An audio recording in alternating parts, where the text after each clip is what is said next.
Hello everyone, स्वागत है आपका वाइट आउट स्टडी पॉइंट के यूट्यूब चैनल पर। थोड़ा सा ये वीडियो पिछले वाले वीडियो से स्लो होगा क्योंकि आप ही लोग के डिमांड पे हम इस वीडियो को स्लो कर रहे हैं। अपने मतलब जो हम जितना तेज़ बोलते हैं उसको थोड़ा कम किए हैं, कोशिश कर रहे हैं। अगर आपको लगे कि और ज़्यादा स्पीड है तो और कम करेंगे, ठीक है। आप इसी तरह से कमेंट करें और हमें बताते रहें और हमसे जुड़े रहें तो आपको हमारा मैसेज मिलता रहेगा कि हम कौन सा वीडियो अपलोड किए नहीं किए। मेरा चैनल सब्सक्राइब करना ना भूलिएगा। पिछले वीडियो में एक सवाल पूछे थे फिजिक्स वाले में कि चंद्रमा से प्रकाश को यहाँ आने में कितना समय लगता है। उस वीडियो का जो रिव्यू आया बहुत अच्छा है, आप सभी का प्यार बहुत मिला और हम चाहते हैं कि आगे ही मिलता रहे। जो भी आपके घर में पढ़ने वाले स्टूडेंट होंगे आप उनको हमारा वीडियो शेयर करें, उनसे भी कहें सब्सक्राइब कर देने के लिए कि आपका सहयोग हमें नया ऊर्जा देता है। हर दिन मेरा मन करता है कुछ ना कुछ बनाते रहें। तो आज जो लेकर के आए हैं वो वीडियो कुछ इस प्रकार होगा। उसमें कि आपसे हम बात करेंगे कि प्रकाश के प्रति व्यवहार के आधार पर, ठीक है, ये वस्तुएं कितने प्रकार की होती हैं। तो प्रकाश के प्रति व्यवहार के आधार पर वस्तुओं का प्रकार की बात करेंगे। तो हम यहाँ पर सबसे पहले आपको बताएंगे कि याद होगा पिछले वाले वीडियो प्रकाश स्रोत की बात किए थे ना, ठीक है, कि प्रकाश स्रोत कितने प्रकार के होते हैं, याद है। मतलब उसमें बताए थे प्राकृतिक प्रकाश स्रोत और मानव निर्मित, दोनों का चर्चा कर दिए। मतलब क्या बोले थे, प्रकाश स्रोत। अब इसमें बात करेंगे कि प्रकाश के प्रति व्यवहार, मतलब अगर हम इस पर प्रकाश दिए तो क्या प्रकाश उस पर निकला या नहीं निकला, या वस्तु से प्रकाश टकरा के गया कि नहीं गया, इन सब चीज़ों का चर्चा करेंगे, ठीक है। तो प्रकाश के प्रति व्यवहार के आधार पर वस्तु को निम्न भाग में बांटते हैं। कौन कौन सा भाग है वो देखिए। पहला हम नंबर देते हैं प्रदीप्त वस्तु, ठीक है। पहले पॉइंट में कौन सा बात करते हैं, प्रदीप्त वस्तु। आखिर प्रदीप्त वस्तु है क्या, समझने का कोशिश कीजिएगा। हर एक चीज़ को समझाएंगे, पॉइंट को देखते जाइएगा। अगर नहीं हो, अगर आपको लगे कि थोड़ा सा और इसमें इंप्रूवमेंट करना है, या तो आप कहिए तो बोर्ड पे हम सारा डेफिनेशन भी लिखवा देंगे, लेकिन सुनिएगा तो जल्दी सीख जाइएगा। मतलब पहला पॉइंट क्या बात है, प्रदीप्त वस्तु। कि प्रदीप्त वस्तु क्या है, तो वे वस्तुएं जो स्वयं के प्रकाश से प्रकाशित होता है, वे वस्तुएं जो स्वयं के प्रकाश से प्रकाशित होता है वो क्या कहलाएगा, प्रदीप्त वस्तु। तो वो कौन सा वस्तु है जो स्वयं के प्रकाश से प्रकाशित होगा। तो आप याद करिएगा, ध्यान से देखिएगा तो याद आएगा आपको कुछ चीज़ें। जैसे कि जो स्वयं के प्रकाश से प्रकाशित होगा कौन सा वस्तु है, जिसका खुद का अपना प्रकाश है, सूर्य और तारे। बहुत सारी चीज़ें हैं लेकिन मेन की बात करेंगे तो यही दो है सब, जिसका सब जो पूरे प्रकाश स्रोत का सबसे बड़ा स्रोत कहलाता है सूर्य, ठीक है। तो ये आ गया, सूर्य और तारे का अपना प्रकाश है, तो ये इसको कौन सा वस्तु कहेंगे, प्रदीप्त वस्तु कहेंगे, ठीक है। अब दूसरे पॉइंट पे आते हैं जिसका नाम है अप्रदीप्त वस्तु,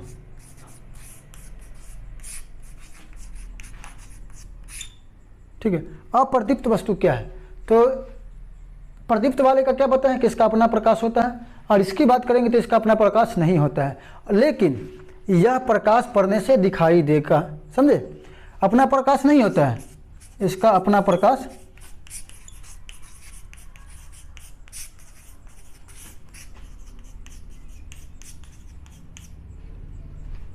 इसका अपना प्रकाश नहीं होता है, मतलब ये स्वयं के प्रकाश से प्रकाशित नहीं होगा, ठीक है, लेकिन इस पर प्रकाश पड़ेगा तो दिखाई देगा, ठीक है।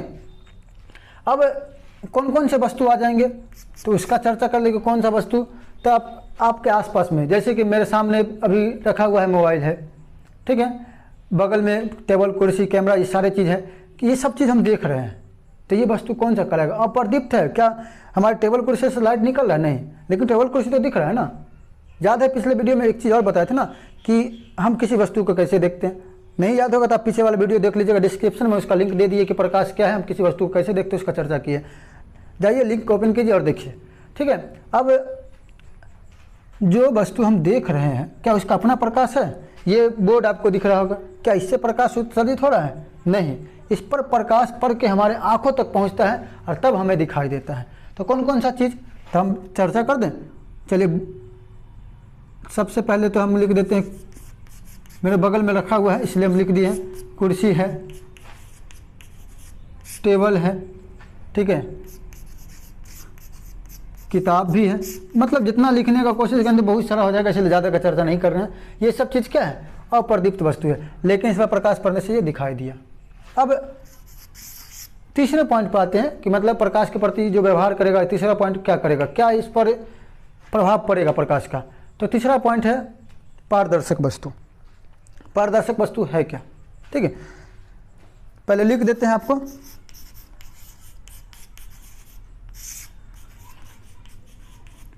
पारदर्शक वस्तु क्या है उसकी बात करेंगे। तो जिनसे प्रकाश की किरणें आसानी से आर पार कर जाए उसे पारदर्शक वस्तु कहेंगे, मतलब आसानी से निकल जाए उसे पारदर्शक वस्तु कहेंगे। अब जैसे में कौन कौन सा चीज़ है जिससे प्रकाश की किरण आसानी से निकल जाए, तो कांच से प्रकाश की किरण आसानी से निकल जाता है। जैसे टॉर्च जलाते हैं तो उसके आगे कांच का रहता है ना लगा हुआ, उससे प्रकाश की किरण क्या होती है, आसानी से निकल जाता है। पानी में टॉर्च जलाते प्रकाश किरण आसानी से निकल जाता है। तो याद रखिएगा कौन कौन से चीज़ जो होंगे वो पारदर्शक होंगे। तो सिर्फ इन्हीं दोनों का नहीं, और भी ज़्यादा आप कॉपी पर जब लिखने की कोशिश कीजिएगा, नोट्स बनाइएगा तो उसको लिख लीजिएगा। कांच हो गया, जल, हम दो चर्चा करेंगे, ठीक है, 2 या 3 हाईएस्ट कर देंगे, क्योंकि ज़्यादा उदाहरण देना से जो है टाइम ज़्यादा लगेगा। आप शॉर्टकट में जितना ज़्यादा हो सके समझिए, मेनली पॉइंट समझिए। क्या बताएं इसमें कि इससे प्रकाश का किरण जो है आर पार निकल जाएगा, ठीक है। अब अगला पॉइंट आता है पारदर्शक के बाद कि कुछ वस्तु ऐसी होती हैं जिनसे प्रकाश पूरा नहीं निकल के थोड़ा थोड़ा निकलता है, तो उसका क्या नाम है, तो अर्ध पारदर्शक।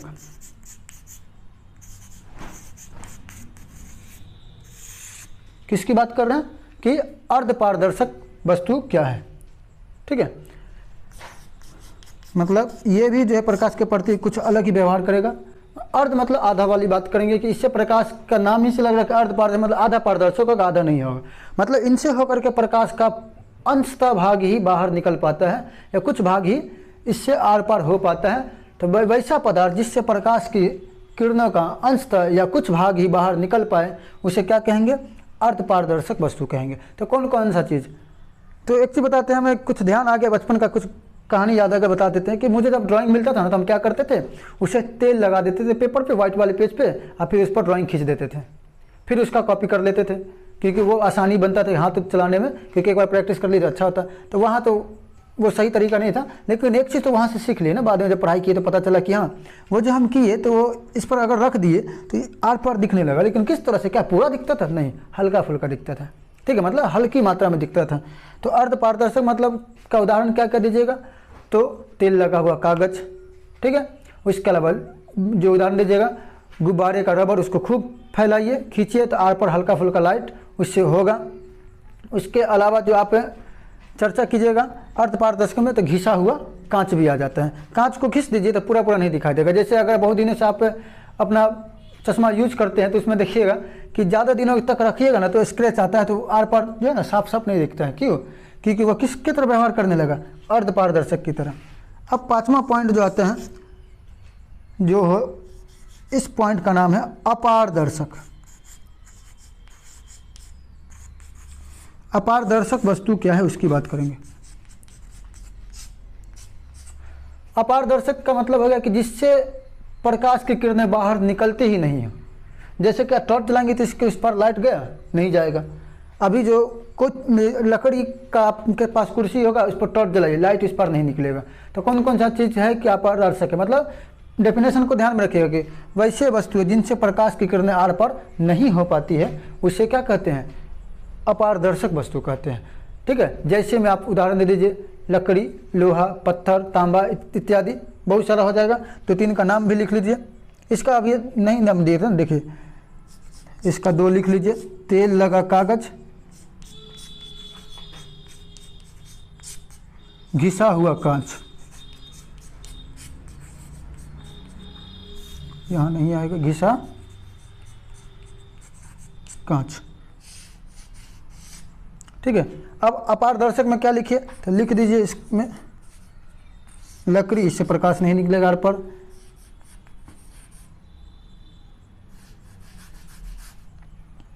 और इसके बाद लोहा, पीटीसी कर दीजिए, बहुत ज़्यादा नहीं करना, 2-3 पॉइंट ही देखना है जो मतलब समझने के लिए काफ़ी है, ठीक है। ऐसे तो लोहा, तांबा, एल्युमिनियम धातु की बात करेंगे बहुत सारा आ जाएगा, उतना क्या लिखिए बस समझना है। तो एक बार रिकॉल कर लीजिए कि क्या क्या पॉइंट पढ़े कि प्रकाश के प्रति व्यवहार के आधार पर कितने पॉइंट बन गए। तो ये 5 पॉइंट बनते हैं। प्रदीप्त वस्तु होती है, कितने प्रकार की वस्तु है, तो देखिए प्रदीप्त वस्तु, अप्रदीप्त वस्तु और पारदर्शक वस्तु, अपारदर्शक वस्तु, अपारदर्शक वस्तु, अर्ध पारदर्शक वस्तु, ठीक है। प्रदीप्त मतलब जिसका स्वयं का प्रकाश होता है उसको प्रदीप्त कहेंगे, एकदम शॉर्ट में समझ लीजिएगा, ठीक है। और जो स्वयं के प्रकाश से प्रकाशित नहीं होगा और ये जो है प्रकाश को अपने से आने जाने देगा, एकदम आसानी से आर पार हो सकता है। अर्ध पारदर्शक में हल्की मात्रा में प्रकाश आर पार होगा और अपारदर्शक में प्रकाश का कुछ भी भाग आर पर नहीं होगा। ठीक है, तो ये हो गया व्यवहार के आधार पर वस्तु। अब अगला पॉइंट आता है जो आपको हम बताने वाले हैं, वो है प्रकाश का परावर्तन। कि प्रकाश का परावर्तन क्या है। पहले बोर्ड को थोड़ा क्लीन कर देते हैं। बस आप 1 मिनट के लिए रुकिए, 1 मिनट बहुत बोल दी, 10 सेकंड के लिए रुक जाइए। लेकिन ध्यान रखिएगा, जो भी आपको पढ़ा रहे हैं उसको थोड़ा सा लिखते जाइएगा ना, तो ज़्यादा आपके लिए फ़ायदेमंद होगा।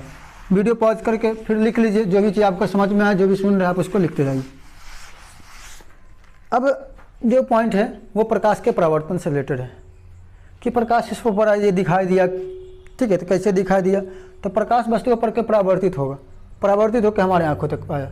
तो प्रकाश का परावर्तन क्या होता है, तो जब प्रकाश किरण किसी चिकनी या चमकीली सतह पर पड़ कर अपने मतलब पूर्व पथ की ओर लौट जाएगी या मुड़ जाएगी, उसे क्या कहेंगे, प्रकाश का परावर्तन कहेंगे। मतलब प्रकाश का परावर्तन किसे कहते हैं, जब प्रकाश किरण किसी चिकनी या चमकीली सतह से टकरा करके लौटती है, उसे प्रकाश का परावर्तन करेंगे। तो पॉइंट क्या है, प्रकाश का परावर्तन।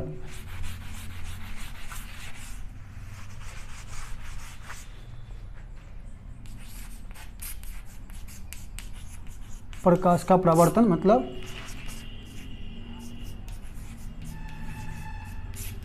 प्रकाश किरण जब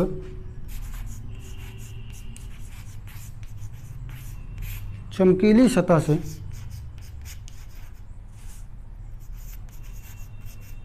टकराकर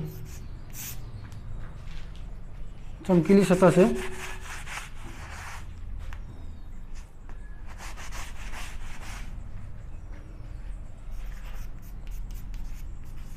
लौटती है, तो इस घटना को प्रकाश का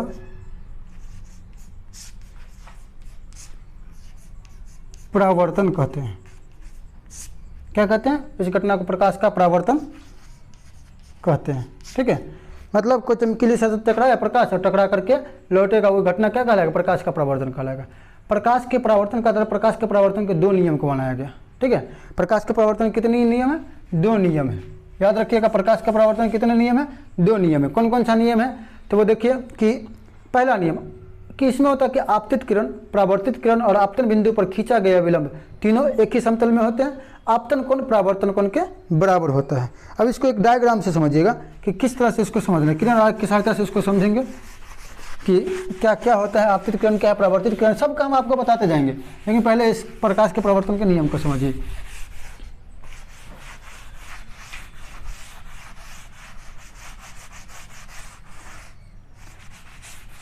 देखिए, मतलब किसी चिकनी या चमकीली सतह की बात की है ना, तो मान लीजिए ये समतल दर्पण है। इस समतल दर्पण पर कोई प्रकाश किरण आया, आने के बाद क्या पता है कि प्रकाश जब चिकनी या चमकीली सतह से टकराएगी, टकरा करके लौटेगी, तो जितना से आया था ना एंगल से, उतना ही कौन से ये बाहर की ओर निकल जाएगा। आपतित किरण इसको कहेंगे जो आ रहा है दर्पण पे पड़ रहा है। ठीक है, और टकरा करके जो जा रहा है इसको परावर्तित किरण कहेंगे। और आपतन बिंदु पर खींचा गया विलंब, मतलब इस पर एक अविलंब खींचिए तो तीनों एक ही समतल में होते हैं। आप ये जो है इससे एक कोण बनेगा, आपतित किरण और अविलंब के बीच, परावर्तित किरण और अविलंब के बीच कोण बनेगा। तो इस दोनों कोण के लिए एक संकेत का यूज करते हैं, आपतित किरण आई और परावर्तित किरण के लिए आर। ठीक है, ये कोई किरण है, ओ पॉइंट पर आया और मुड़ गया बी की तरफ। ठीक है, आपतित किरण ए ये जो है आया और इस पर टकरा करके क्या होगा, मुड़ेगा। तो इसमें क्या होता है कि आपतित किरण, परावर्तित किरण और आपतन बिंदु पर खींचा गया विलंब, ये आपतन बिंदु पर खींचा गया विलंब तीनों कहाँ है, एक ही समतल में होते हैं। ये पहला नियम। अब दूसरा नियम क्या है, दूसरा नियम क्या है कि आपतन कोण परावर्तन कोण के बराबर होता है। मतलब ये जो आई है वो आर के बराबर होता है। तो फिगर में भी आपको थोड़ा हमारा लग ही रहा है कि दोनों एक दूसरे के बराबर है। आप जैसे टॉर्च जलाएंगे ना, यहाँ पर खड़ा होकर अगर हम टॉर्च जलाते इस तरह से, तो देखिए मेरा हाथ की लंबाई में देखिए, यहाँ टॉर्च जलाएंगे तो निकलेगा किसे, जितना कोण से आया था ना उतना ही कोण से निकल जाएगा। मतलब इस तरह से वो निकल जाएगा, जितना कोण से प्रकाश आप दिए तो उतना ही से निकल जाएगा। याद होगा बचपन में एक और खेल खेलते थे कि शीशा लेकर के और इसको चमकाते थे किसी दरवाजे पर, किसी मतलब ये दीवार उवार पर का लाइटिंग पहुँचाते थे। तो वो कैसे गया, सूर्य का प्रकाश दर्पण से टकराया और टकरा करके फिर वो किसी और सतह पर पड़ा। तो वहाँ से टकराया, जैसे यहाँ आया प्रकाश टकराया। अब देखिए ये दोनों नियम के बाद एक चीज़ और बता देना चाहेंगे कि प्रकाश का परावर्तन के लिए सबसे अच्छा स्रोत जो है वो समतल दर्पण को माना जाता है। ठीक है, आज के लिए इतना ही हम बात करेंगे, लेकिन ध्यान रखिए, रुकिएगा एक सेकंड के लिए कि आगे जो बात करने वाले वो क्या क्या चीज़ बात करेंगे। तो अभी जो हम एक पॉइंट बताया क्या कि प्रकाश के परावर्तन के लिए सबसे अच्छा स्रोत कौन सा है, समतल दर्पण। तो अगला पॉइंट जो आपका स्टार्ट करेंगे ना वो होगा समतल दर्पण ही होगा, और इससे रिलेटेड जितना भी होगा, मतलब समतल दर्पण या गोली दर्पण की बात करेंगे, जितना भी दर्पण आता है हम सबका बात करेंगे, इससे बनने वाला सवाल की बात करेंगे। आप थोड़ा इसको ध्यान से देखिएगा, ओके। और चैनल को सब्सक्राइब करना मत भूलिएगा, आपका प्यार हमें इसी तरह से मिलता रहे। बहुत अच्छा व्यूज आ रहा है, आप इसी तरह से हमारे वीडियो को देखते रहें, वीडियो को लाइक करना ना भूलें। और एक चीज़ और ध्यान रखें, अगर आप सब्सक्राइब कर चुके हैं तो अपने दोस्तों को कह के चैनल को सब्सक्राइब करवाएं, सब्सक्राइबर थोड़ा सा और ग्रोथ करवाइए कि मुझे और एनर्जी मिले और अच्छे तरीके से पढ़ाएं। धन्यवाद।